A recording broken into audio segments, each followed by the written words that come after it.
মনোবীক্ষণ polyclinic, চিকিৎসার জগতে এক দশক। এখন এখানে সব বিষয়ে ডাক্তারবাবু একসাথে তলায়। ফোন করুন 7477999515 এই নম্বরে। গরম পড়তে না পড়তেই শুরু তাপপ্রবাহ।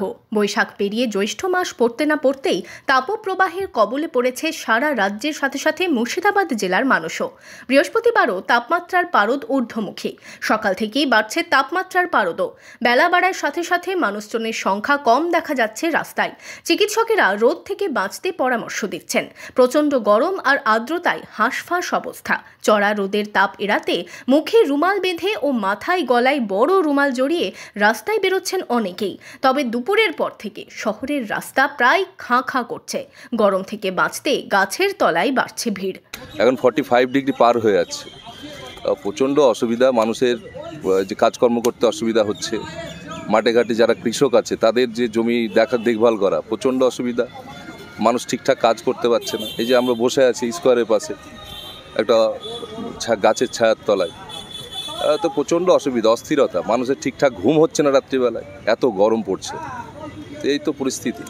এই যে ওমস ভরা গরম, যে ভ্যাকসা টাইপের, এটা একটা অসহ্যকর মতো। যাদের চলতে ফিরতে মানুষের এই যে গ্যাদগেদে গায়ে ঘাম বেরোনো, নানানভাবে এই যে চলাফেরা, তাই কি করব, এদিক ওদিক থেকে একটু বিশ্রাম গাছের তলাতে সে নিতে হচ্ছে। কাজে বেরিয়ে মাঝে মধ্যেই গরম থেকে বাঁচতে ডাবে চুমুক দিচ্ছেন অনেকেই।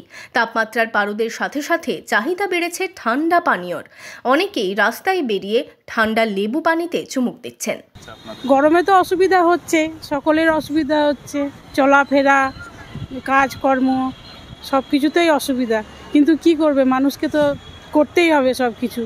তার জন্য দেখেন আখের রস টস খেলাম একটু তৃপ্তি পাওয়ার জন্য, আর এই একটু গাছের তলায় একটু দাঁড়িয়ে আছি যাতে একটু হাওয়াটা পাওয়া যায়। প্রচণ্ড অসুবিধা, বৃষ্টি নেই, আবহাওয়া খুব খারাপ। এই আর কি। নতুন করে শুরু হয়েছে গরমের দ্বিতীয় স্পেল। এইভাবে আর কতদিন? এখনও সকলেই তাকিয়ে রয়েছে এক পশলা বৃষ্টির দিকেই। বহরমপুর থেকে শুভরাজ সরকার ও রামচন্দ্র বিশ্বাসের রিপোর্ট, ইমাজিন কমিউনিটি মিডিয়া।